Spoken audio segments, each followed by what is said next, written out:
¿Está? Entonces vos le decís, che, mirá la emisión que estás haciendo de gases, qué sé yo. La queman igual, ¿sí? Hasta que no pongas una... ¿Se entiende lo que estoy diciendo? Que parece ser como voluntarista también. Che, te estás haciendo las cosas mal, hacelas diferentes. Si no hay cierta clase de presión, difícilmente esto suceda. Y más allá de esto, de este primer socialismo del saint-simoniano, digamos, del Saint-Simon de Fourier y de Owen, devienen todas las prácticas asociativas, de economía asociativa, es decir, cooperativismo y mutualismo, ¿sí? Que en Argentina principalmente debe ser uno de los grandes países del mundo donde tanto las cooperativas como las mutuales tienen una incidencia muy profunda en las formaciones económicas, ¿está? Que devienen más del saint-simoniano, digamos, que del propio Marx.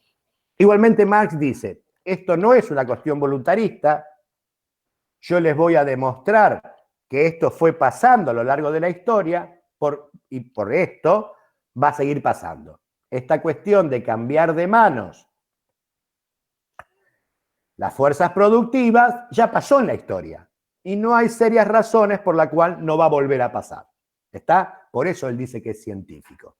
¿Está? Yo les voy a demostrar científicamente de que esto es una regularidad que se fue dando a lo largo de la historia, por lo cual cabe esperar que siga sucediendo el resto del tiempo. ¿Está? Principalmente con esto de modificar la propiedad de los medios de producción.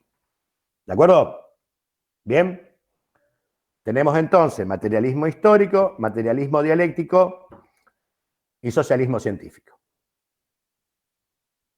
¿De acuerdo? Bien. Bueno. Esperen que paro y miro preguntas, a ver si sirven de algo.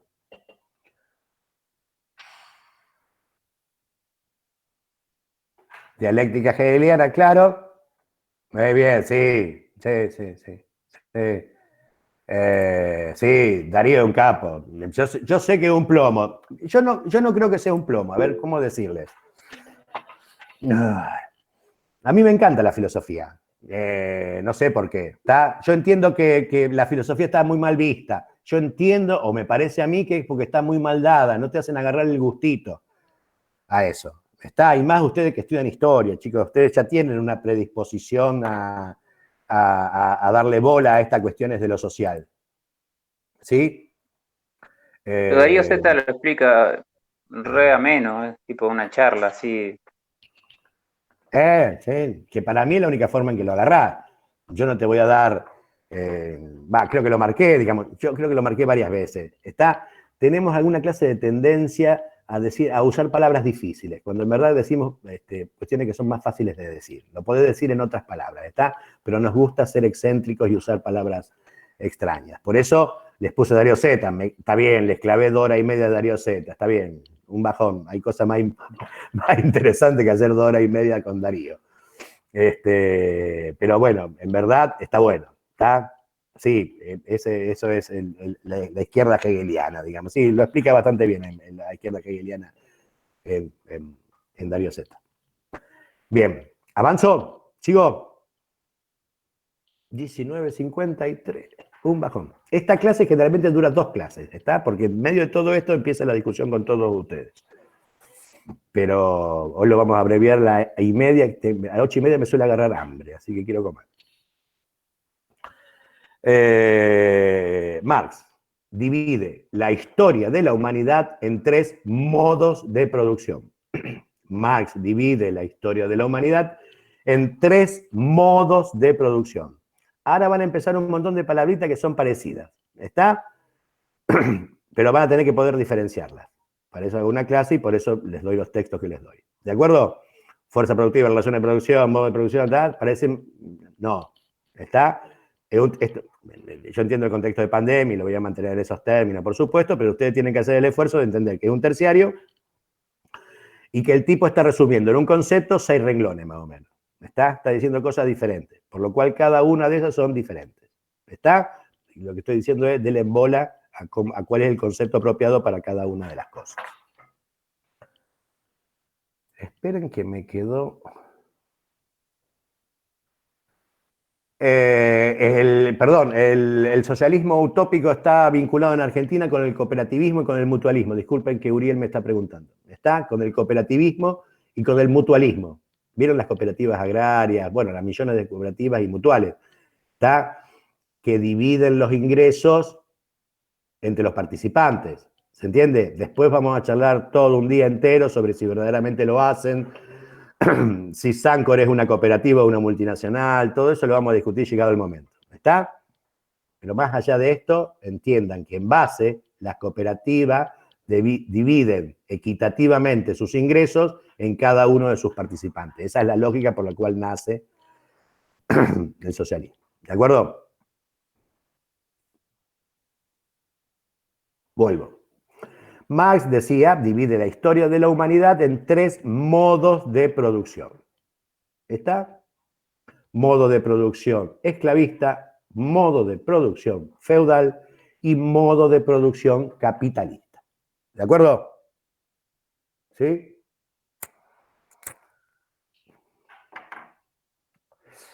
Y no es por eso, perdón, sí es por esto, digamos, pero cuando se los mezclaba con el evolucionismo. ¿Está? ¿Marx es evolucionista? No, claro que no, tiene toda una teoría de él, pero sí tiene ese aire de época. ¿Está? Todos los tipos en esa época tienen en la cabeza la historia, todos, Darwin, hagan lo que hagan. Tenés en la cabeza cómo llegamos a ser lo que somos. ¿Está? La pregunta histórica es la que recorre los últimos 50 años de 1800. ¿Está? Por los cuales los tipos lo que hacen es dividir, parcelar toda la historia de la humanidad. ¿Vieron evolucionismo? Salvajismo, barbarie y civilización. Hasta en algún momento hay muchos trabajos con respecto a esta cuestión ternaria, digamos, de dividir la historia en 3 etapas. Bueno, hay todo trabajo sobre eso. ¿Se entiende lo que estoy diciendo?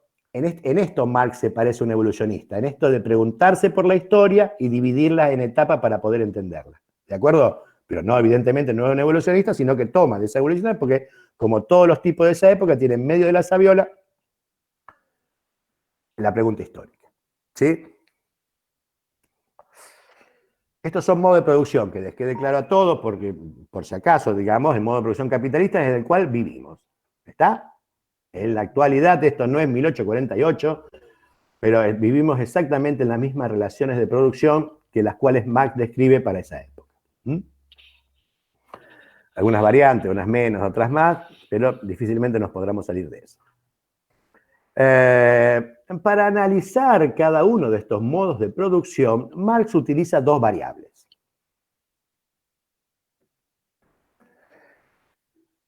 Las fuerzas productivas y las relaciones de producción.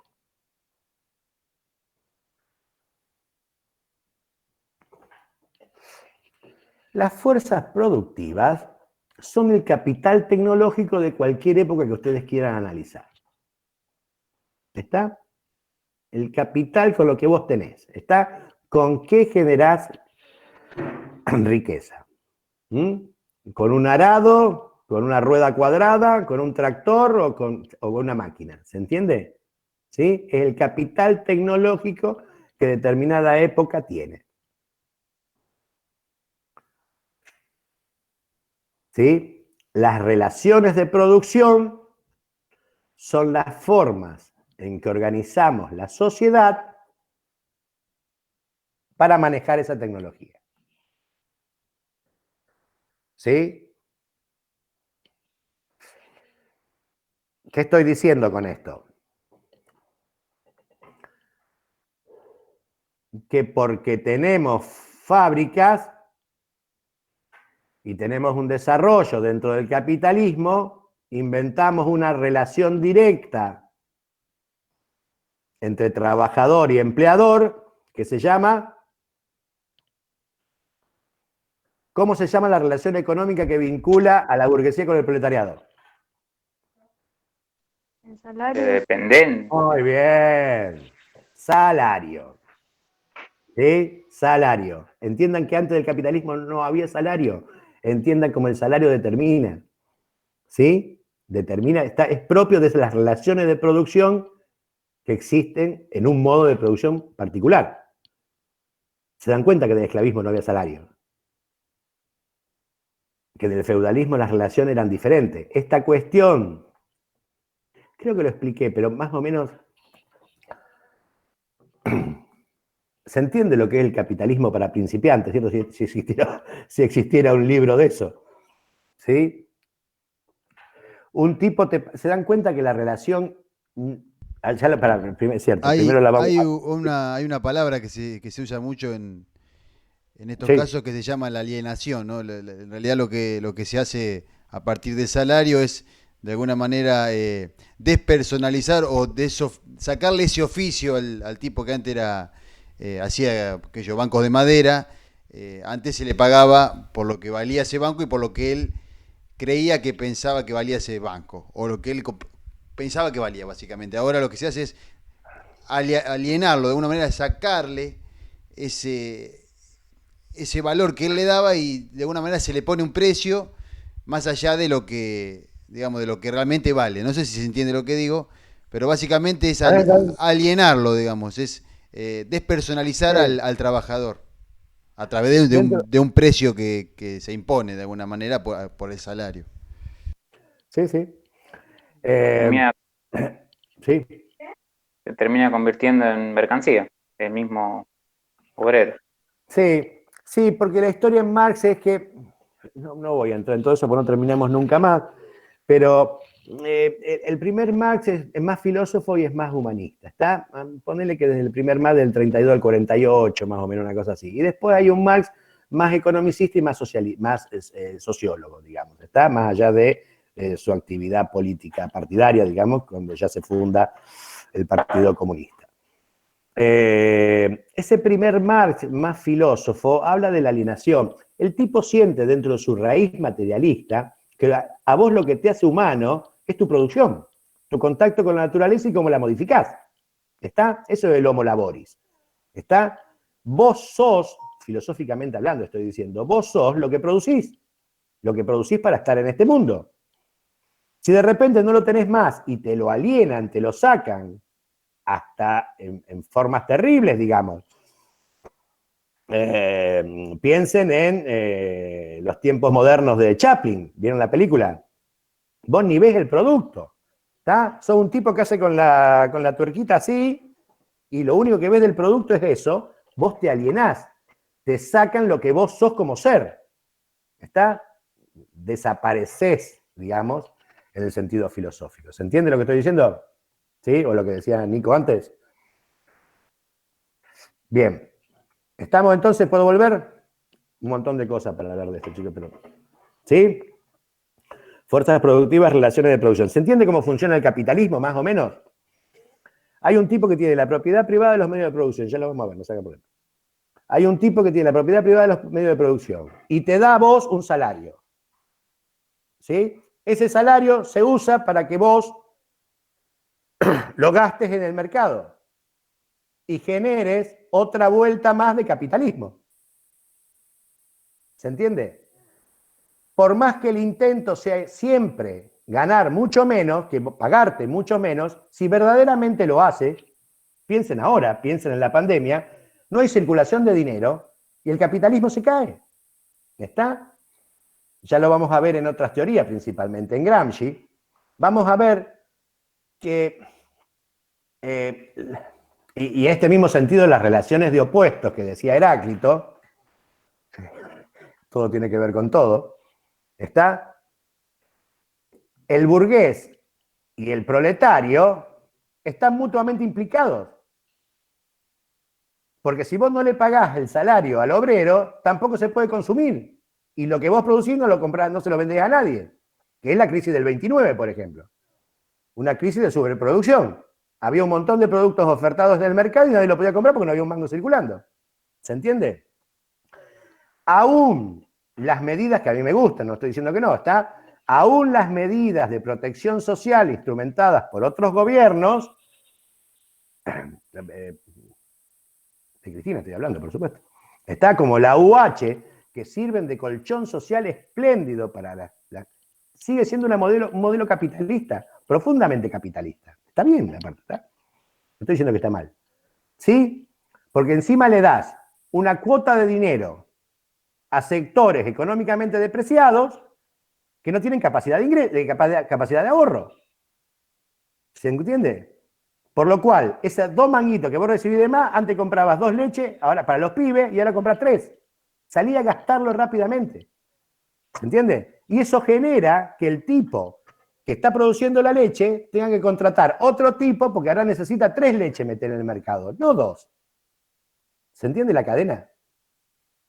Hasta la UH o el IFE de ahora, chicos, o el IFE de ahora, sirve para que la cadena siga dando vuelta. Si no hay dinero en los bolsillos, no hay capitalismo. Por eso Gramsci le cambia algunas cuestiones a Marx y dice que hay una mutua dependencia entre el burgués y el proletario. ¿Sí? ¿Se entiende? Hasta en términos filosóficos, estoy diciendo con esta lucha de opuestos.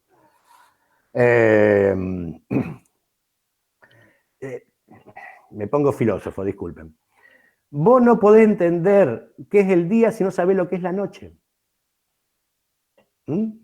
¿Se entiende? Vos no podés entender lo que es la luz si no sabés lo que es la sombra. No podés entender lo que es ser joven si no entendés lo que es ser viejo. ¿Se entiende? Continuamente son 2 cosas que se determinan. A eso Heráclito le dice lucha de opuestos. Continuamente se van desenvolviendo las cosas en esta lucha de opuestos. El burgués no puede, el amo no puede ser amo si no tiene un esclavo. ¿Se entiende? Y en esos términos después Gramsci lo va a reanalizar a los términos marxistas y va a entender que esta relación es de mutua dependencia. Si no tenés un proletario no hay burguesía. Por más que ya vamos a ver cómo esas relaciones siguen siendo asimétricas. No estoy diciendo que el obrero haga lo que se le cante. Claro que son asimétricas. Claro que hay mucho más poder por parte del dueño de la propiedad privada de la medio de producción que del obrero que solamente le puede ofertar su trabajo. Está claro que son asimétricas. Pero en el fondo, dice Gramsci, releyendo a Marx, hay una continua sobredeterminación entre ambos. Bien, ¿se entiende cómo funciona el capitalismo más o menos? ¿Sí? ¿De acuerdo? Fuerzas productivas, vuelvo. ¿Estamos? Fuerzas productivas, relaciones de producción. ¿De acuerdo? Fuerzas productivas. Las fuerzas productivas progresan siempre. Siempre. Las fuerzas productivas van para adelante. Siempre. ¿Sí? Lo cual parece medio obvio. ¿Está? Pasamos de una rueda cuadrada a un satélite que orbita a Marte. O uno que nos permite comunicarnos en todo el mundo. ¿Se entiende? Siempre las fuerzas productivas van para adelante. Siempre se desarrollan. Dice Marx, las relaciones de producción deberían acompañar este desarrollo. Las relaciones de producción deben acompañar este desarrollo. Y de hecho lo hacen. Sin embargo, dice Marx, hay momentos en que las fuerzas productivas se estancan porque las empiezan a frenar las relaciones de producción. ¿Sí? La forma en que organizamos la sociedad, en vez de ayudar a que se desarrollen las cuestiones tecnológicas, empiezan a frenarlas. ¿Sí? Cuando las detienen, o cuando empiezan a detenerlas, dice Marx, se produce una revolución y así hemos saltado de modo de producción a otro. Así pasamos del esclavismo al feudalismo y del feudalismo al capitalismo. ¿De acuerdo? Y Marx presupone que así vamos a pasar, me olvidé de eso, disculpen, y así vamos a pasar al socialismo y posteriormente al comunismo. Marx dice, ahora te dejo, Nico. Marx habla de 3 modos de producción, esclavista, feudalista y capitalista, y preanuncia la llegada de 2 nuevos modos de producción, el socialismo y el comunismo. Y de vuelta. Por eso es como un evolucionista. La historia se desenvuelve por pasos, por estadios, por escalones. Y ninguno de estos escalones te los podés saltar. ¿Sí? Por lo tanto, si vos sos comunista, del Partido Comunista, luchás en este momento para que llegue el socialismo. Porque no te podés saltar pasos. No hay escalones que puedan ser saltables. ¿Sí? Ni te podés volver atrás. Nadie volvió del capitalismo al feudalismo. ¿Se entiende lo que estoy diciendo? ¿Sí? tienen en la cabeza ese registro de cómo organizar la historia. Nico. Sí, no, por ahí siempre, viste, Dale. cuando éramos alumnos siempre tratábamos de relacionar con cuestiones presentes. Una de las cuestiones que pueden tener en cuenta para saber diferenciar lo que es las relaciones de producción con los modos de producción es ponerse a pensar, por ejemplo, en la problemática que tenemos actualmente con la cuestión de la robótica. En este caso, la robótica lo que vendría a ser va a modificar de alguna manera las modos de producción. Realmente se empieza a producir mucho más rápido, se empieza a necesitar menos los trabajadores. Esto va a hacer que también haya cambio en las relaciones de producción. Es decir, empieza a haber una contradicción. ¿Por qué? Porque si yo tengo una máquina donde antes había un trabajador y el otro lo ayudaba, en este caso habría dos, con una máquina o un brazo robótico reemplazamos esos dos trabajadores y ya empieza a haber una problemática, ¿no? ¿Cómo hacer que estos dos trabajadores sigan? Ahí tenemos al profe. Esto no lo puedo hacer en clase, como estoy en mi casa. Claro, está aprovechando.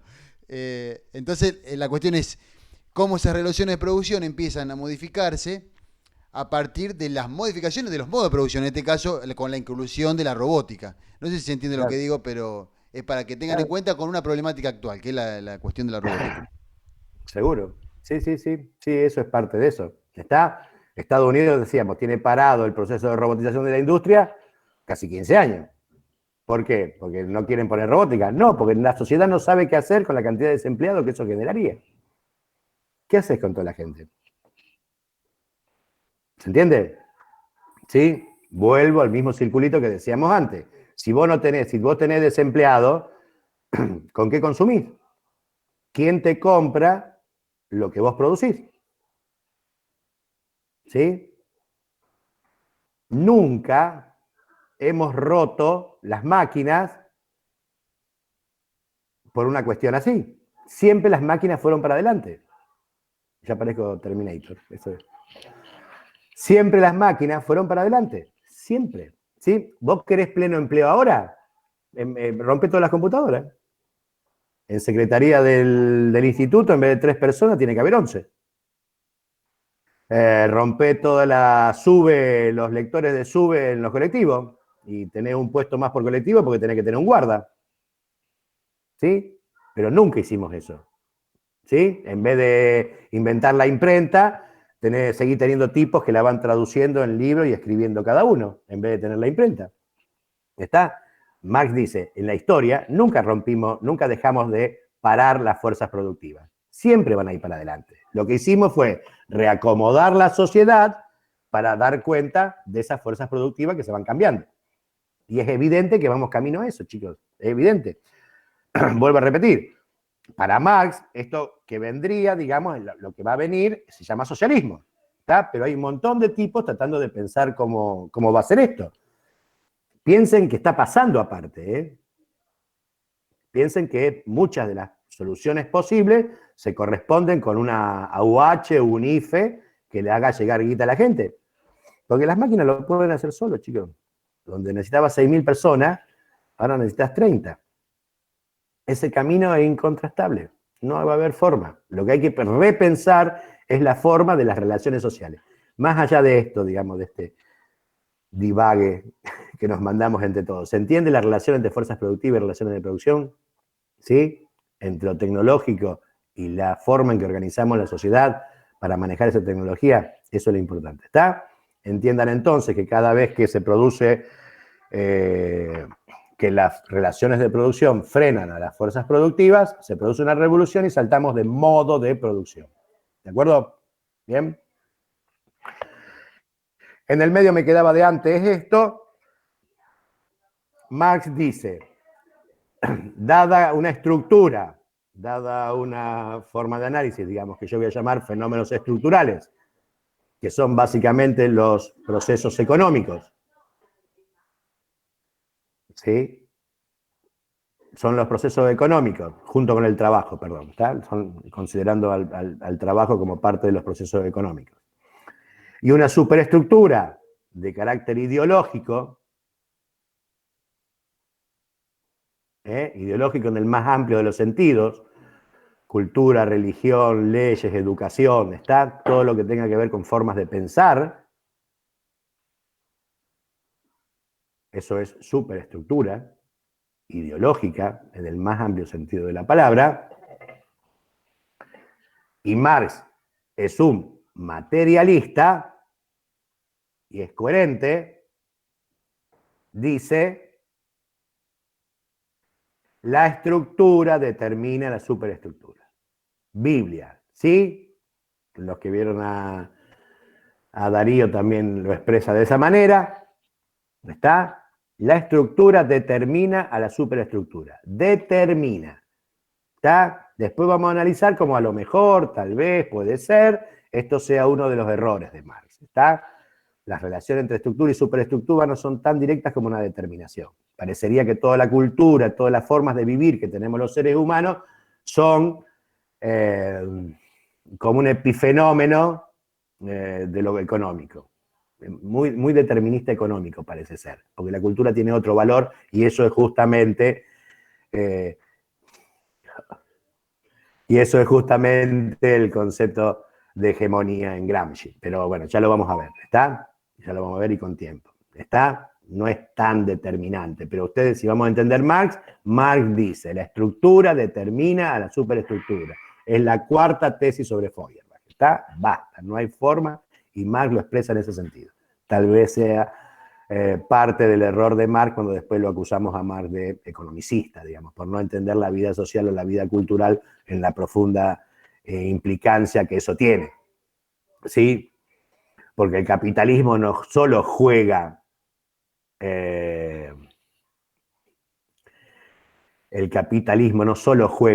con producir un Volvo, sino de crearte a vos la ilusión de que te podés comprar un Volvo. No solo juega con producir un microondas, sino con hacerte crear la necesidad de que sin un microondas no podés vivir. ¿Sí? Ese es el lugar de la cultura. ¿Se entiende? No solamente son las determinaciones de la parte económica, sino con las determinaciones culturales que la cultura hace sobre lo económico. Discusiones de Gramsci y Thompson, digamos, acerca de estas cuestiones de Marx. Bueno, ya lo veremos. Profe, una pequeña mención que es muy importante, sobre todo esta clase, por el hecho de que al comprender, aunque sea la cuestión más básica del materialismo histórico, van a poder empezar ellos a relacionar, cuando empiecen a ver otros textos mucho más complejos, en segundo, tercer año, cuarto, y van a darse cuenta que la mayoría de los textos que se leen están vistos, de alguna manera viéndolo, pónganlo como si tuvieran un lente, el cual tiene como óptica al materialismo histórico. O sea, el marco teórico de la mayoría de los textos que ustedes van a leer desde acá en adelante, la mayoría está atravesada por el marco teórico del marxismo y del materialismo histórico, y eso lo van a notar ustedes, pero eso con una anticipación. O sea, traten de entenderlo bien a esto, porque el día de mañana le va a solucionar o le va a facilitar muchísimo más la comprensión de los textos, porque existen otros marcos teóricos, el estructuralismo, hay otros, pero el materialismo histórico es el marco teórico que ustedes van a utilizar, o que mejor dicho, la mayoría de los autores que ustedes lean van a utilizarlo. Sí, sin duda, sí. Bien, bien vale, y acompáñenlo, pregúntenle a Nicolás en lo que respecta al resto de la carrera. Por más que Nicolás sea adscripto de esta cátedra, Nico les puede dar referencia del resto de la carrera, que yo a lo mejor lo tengo por mis compañeros o mis colegas, pero Nico les puede dar la visión de estudiante con respecto a las conceptualidades y a las formas de aprender de cada una de las cátedras. ¿De acuerdo? ¿Bien? ¿Está bien? ¿Se entiende más o menos? ¿Sí? Me queda un cuentito. ¿Lo cuento? ¿Me queda tiempo? No me queda tiempo, pero lo voy a contar igual. Sí, dale. ¿Querías hablar? No. Listo. Me queda otro cuentito, que no lo cuenta yo. Entiendan que hay todo un comercio conceptual, un intercambio de cartas en ese momento, entre Marx y Morgan. ¿Está? En verdad es entre Engels y Morgan. ¿Vieron Morgan, el del evolucionismo? el de Salvajismo, Barbarie y Civilización. Marx toma muchas de las cosas generadas por Morgan para darle base a sus teorías sobre cómo se fue desarrollando las fuerzas productivas en la historia. ¿Bien?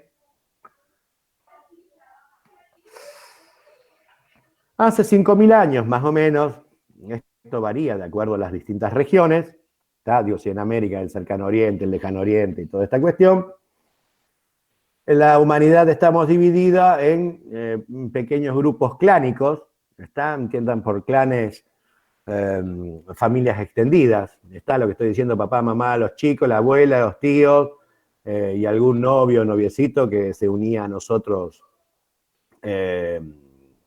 como asociado. Caminábamos juntos y éramos, como forma de producción, cazadores-recolectores. ¿Está? Esa era más o menos con una incidencia demográfica muy baja, éramos muy pocos. ¿Está?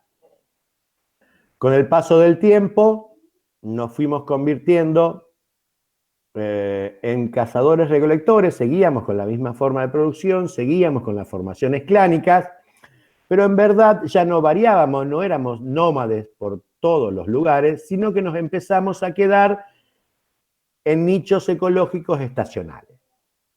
Nos empezamos a quedar básicamente en un nicho ecológico de acuerdo a cada una de las estaciones. Es decir, vivíamos en un lado en primavera, en otro en otoño, en otro en verano y en otro en invierno. ¿De acuerdo? Empezar a quedarse casi siempre o rondar casi siempre los mismos nichos ecológicos significó que los tipos empiecen a tomar contacto con los ciclos biológicos de las plantas.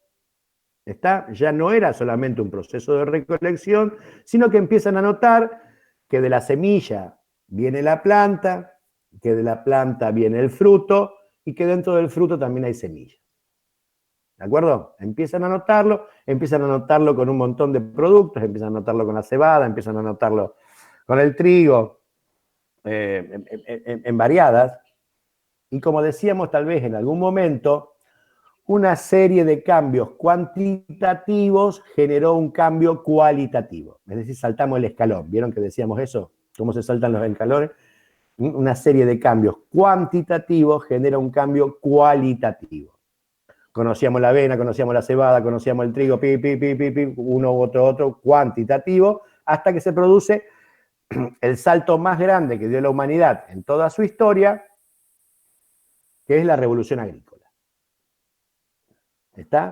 El salto más grande que dio la humanidad es el de la revolución agrícola. Esta revolución agrícola significa que pasamos de una economía de subsistencia a una economía de producción.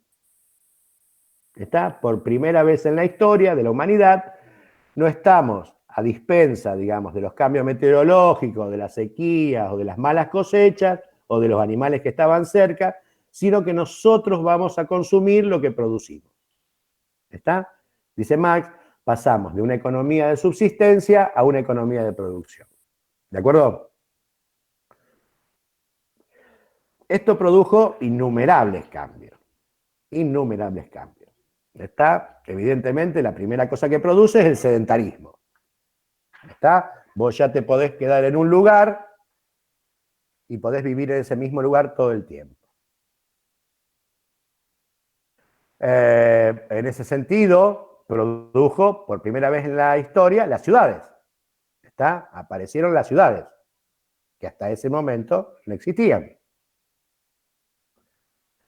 Aparecieron todos. Apareció la cerámica, digamos, como forma de expresión artística, en las cerámicas para guardar los granos y todo eso.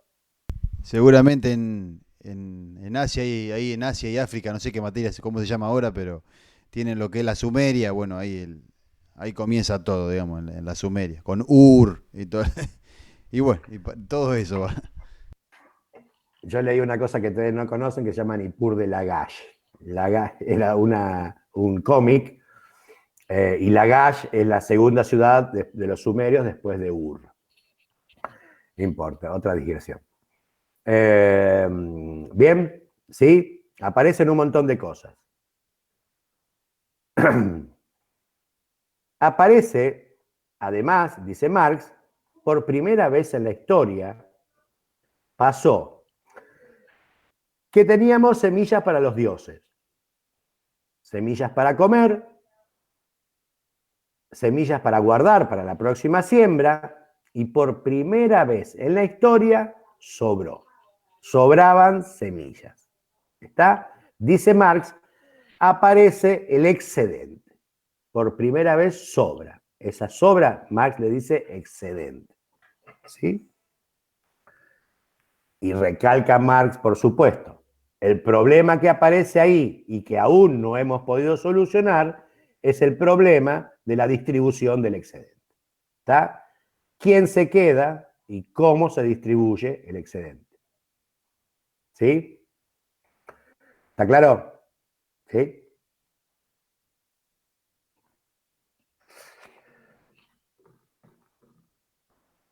¿Sí? Es ilógico, digamos, todavía no es lógico. ¿Está? El excedente sigue existiendo. Creo que lo ponía ahí, ¿está? No es lógico, ¿está? Que se mueran wichis en Salta mientras nosotros en Timbúe tenemos los silos llenos, ¿está? Por poner granos, digamos, ¿está? No es lógico que en Francia se le paguen a los agricultores un sobreprecio por parte del Estado, mientras en África 5 o 6 millones de tipos se mueren caminando porque no hay, la cosecha salió mal, ¿está? Está mal distribuido el excedente, eso estoy diciendo, ¿está? No ha llegado el momento, y menos con esto de la pandemia, donde no alcance el morfi que hay para todo el mundo. Sobra, ¿está? El problema es que está mal distribuido. ¿Bien? Junto con esto, cambian las formas de organización social. Aparece la división social del trabajo. De vuelta, por primera vez en la historia, hay gente que consume y no produce. ¿Está? Hasta ese momento, vos querías consumir, tenías que producir, participar o de la recolección o de la caza. ¿De acuerdo? Para que se entienda también el lugar de la mujer y cómo eso se modificó por situaciones históricas.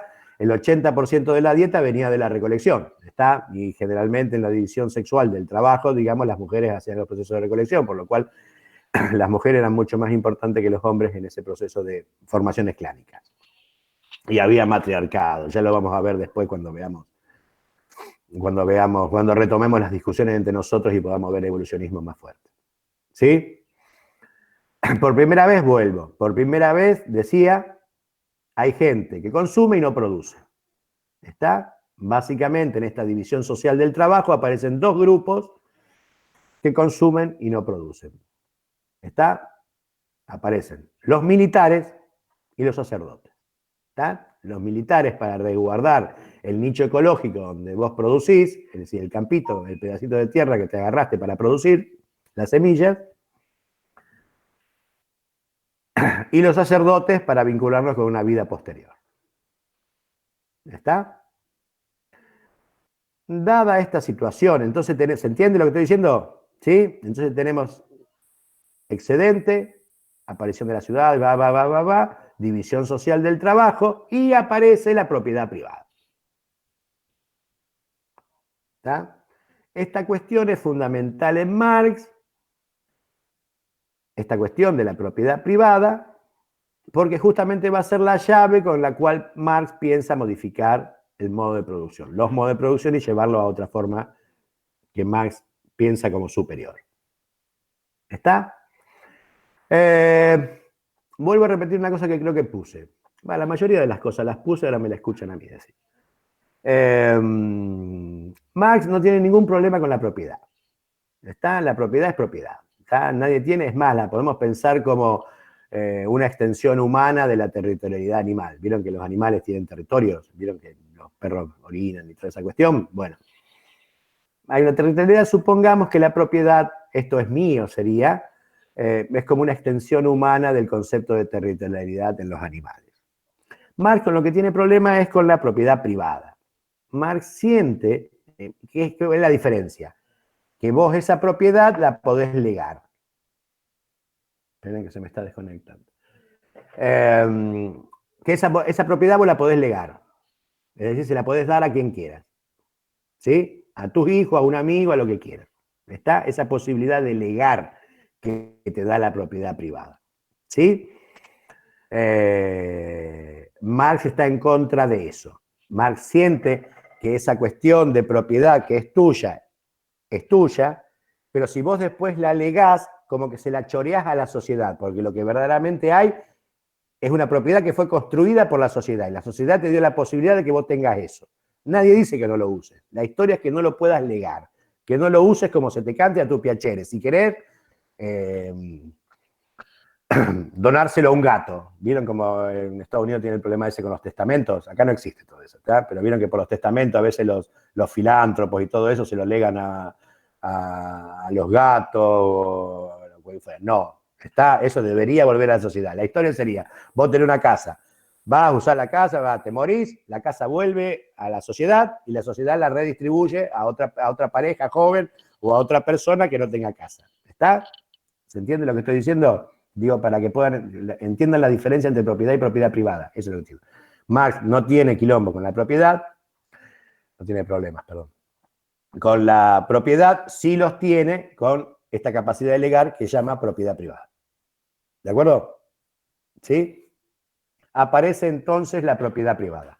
Dada la aparición de la propiedad privada, la sociedad se divide en dos clases sociales. Dos clases sociales. ¿Está? Cuando ustedes van a referir a todo el proceso histórico, siempre usen opresores y oprimidos.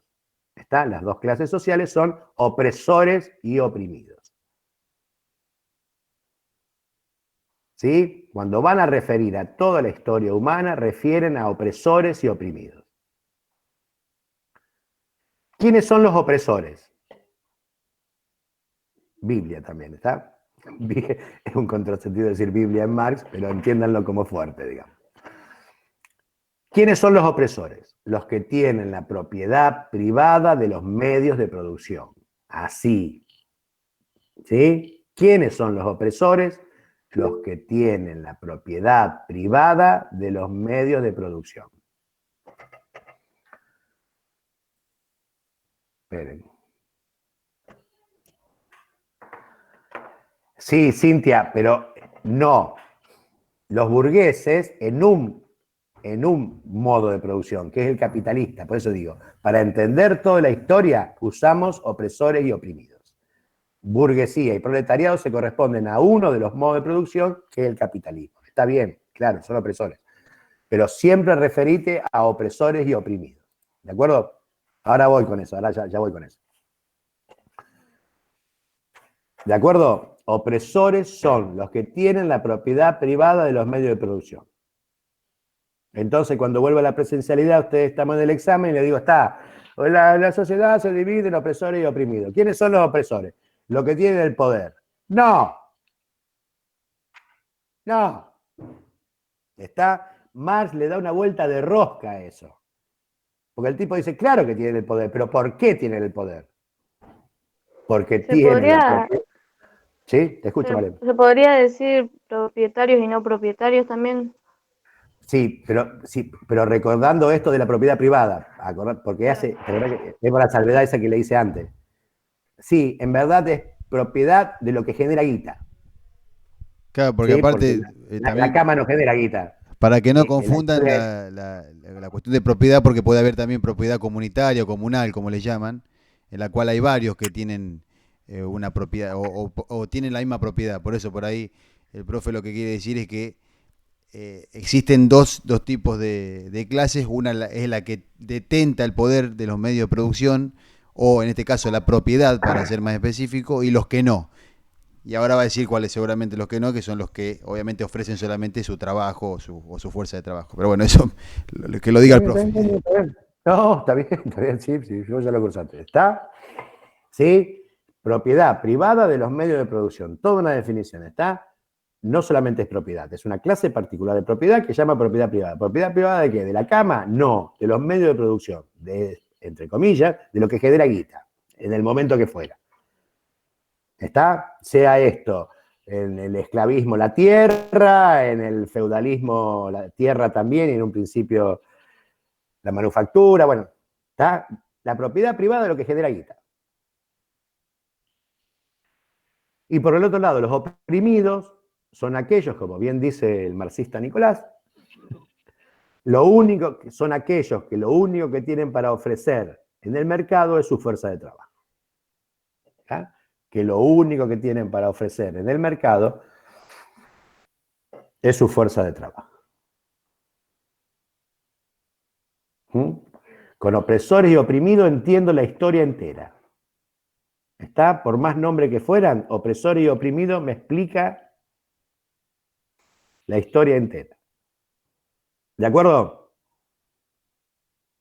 Bien. Como ustedes entienden, estas dos clases sociales tienen objetivos de vida antagónicos. ¿Sí? Estas dos, los opresores y los oprimidos, cada una de estas clases tiene objetivos de vida antagónicos. Por lo cual se pelean. Tratan de cumplirlo con sus objetivos peleando con la otra. Otra de las cuestiones de la lucha entre opuestos. ¿Está? A esta lucha Marx la llama lucha de clases y agrega, la lucha de clases es el motor de la historia. La lucha de clases es el motor de la historia. Es decir, ¿por qué cambian las cosas? ¿Por qué hubo una revolución? ¿Por qué cambiamos esto? ¿Por qué cambiamos a todo? ¿Por qué cambiamos de los granjeros a las máquinas? ¿Por qué cambiamos de Cristina, de Macri a Cristina y de Cristina de Cristina a Macri, de Macri a Alberto? Todo, ¿está? ¿Por qué se mueve la historia? Se mueve porque se están peleando las dos clases sociales. La historia es el reflejo de esa lucha de clases. ¿Sí? Siempre. Para Marx esto funciona de esa manera. Todas las revoluciones, todo lo que sucede, las modificaciones tienen que ver con esas dos clases que se están peleando. ¿Bien? 37, hasta la 45 y me voy.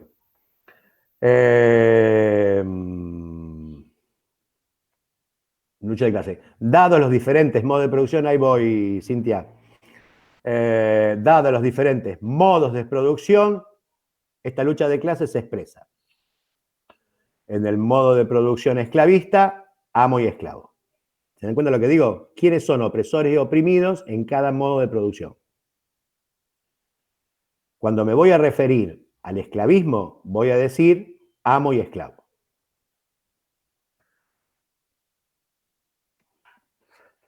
En el feudalismo, señor feudal y siervo.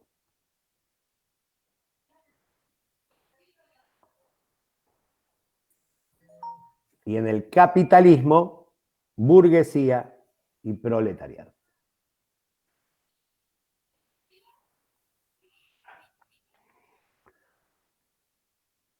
¿Se entiende? ¿Sí? Burguesía y proletariado. Por eso te decía Cintia antes. ¿Está? Burguesía y proletariado se corresponde con un modo de producción particular que es el capitalismo, que es el que Marx más analizó, que es el que vivimos, totalmente de acuerdo. Pero cuando vamos a hablar de toda la historia, porque hasta es un concepto social y hasta puede ser un concepto filosófico, en esta cuestión que digo de lucha de opuestos, se corresponde opresores y oprimidos. ¿De acuerdo? Bien, me quedan 2 segunditos más. Una cosa que me parece que no puse en el texto, plusvalía, ¿lo puse? Decíamos antes, lo hago rápido. Decíamos antes, ¿bien? ¿Está bien? ¿Sigo? ¿Siguen copiando? ¿Qué hago? ¿Sigo? Decíamos que la relación económica que se establece entre la burguesía y el proletariado se llama salario. ¿De acuerdo?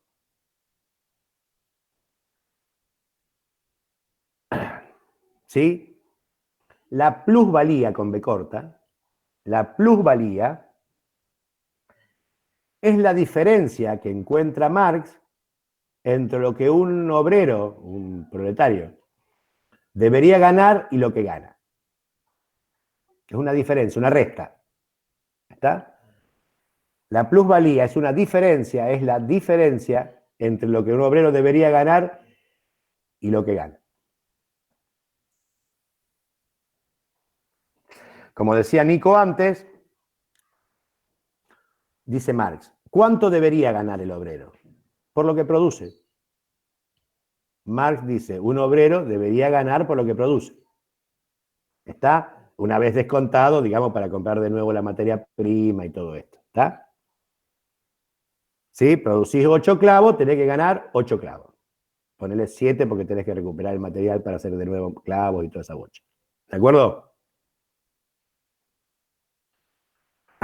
Pero en verdad, el salario no se rige por lo que vos producís.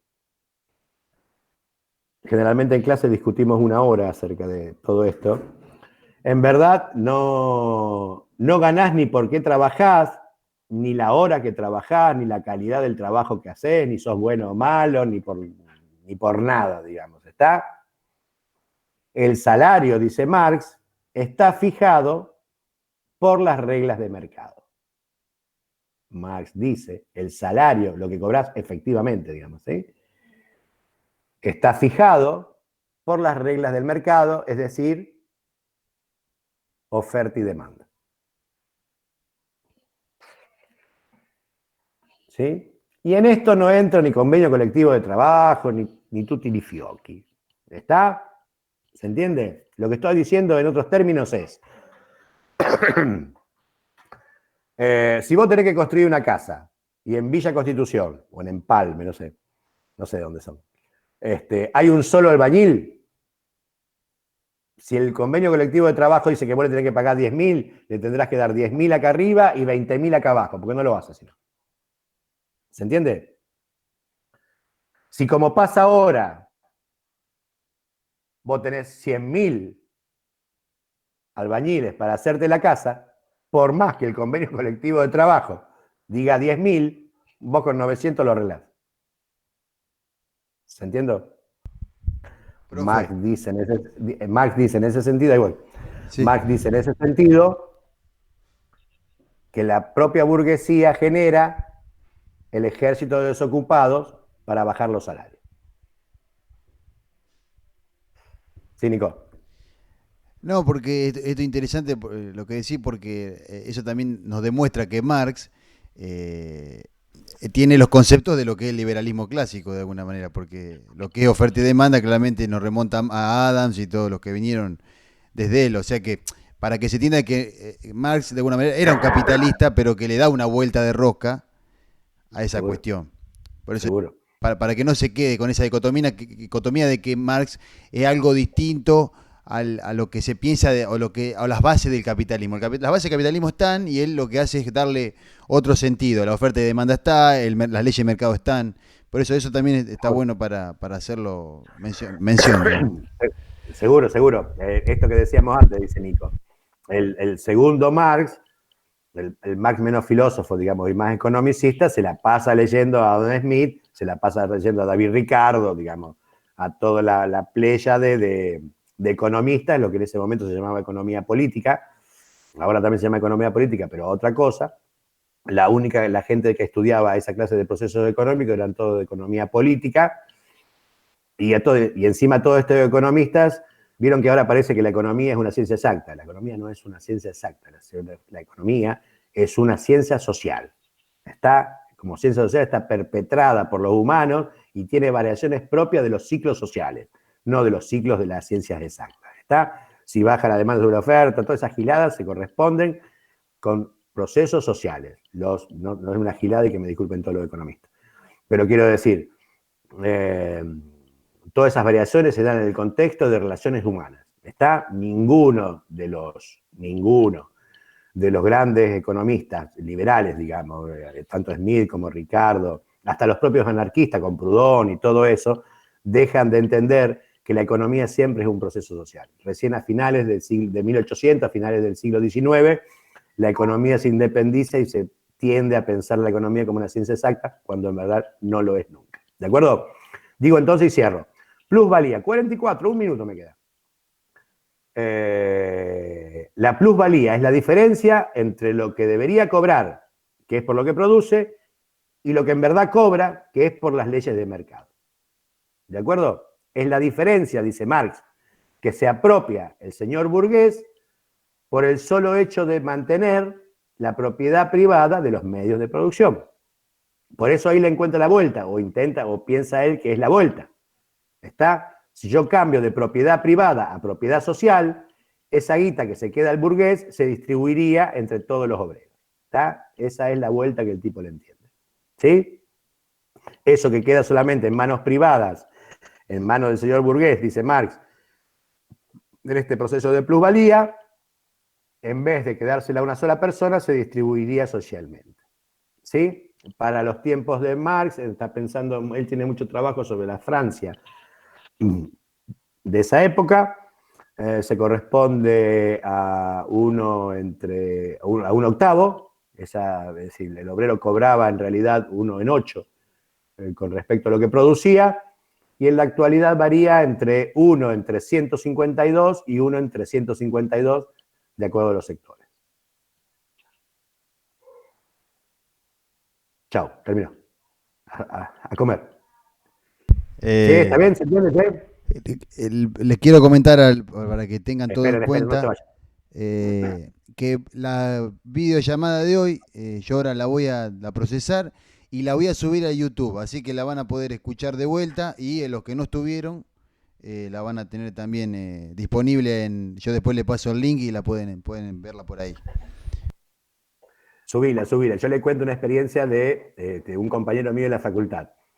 El loco está hablando como yo y se confundió, dijo Fisiócratas en lugar de otro, se confundió. Cuando vos estás en clase, siempre hay uno de los alumnos que te dice, no, profe, no son fisiócratas, son ruralistas, qué sé yo. ¿Sí? Lo mataron en las redes, boludo, lo mataron. El profe se confunde, un animal, qué sé yo, lo destrozaron.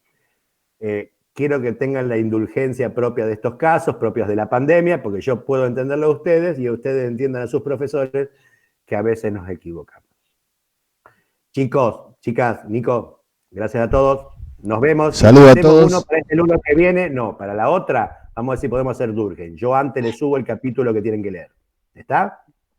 Entreguen los trabajos, no se hagan problemas, utilicen las vacaciones si es necesario, utilicen las vacaciones, gracias Malena. Utilicen las vacaciones si es necesario para ponerse al día conmigo y con las otras materias.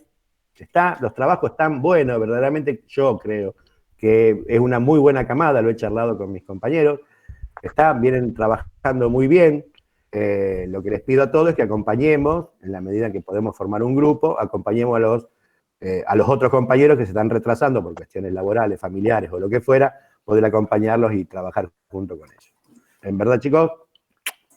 Muy bien, Claudio. Muy Bueno, muchas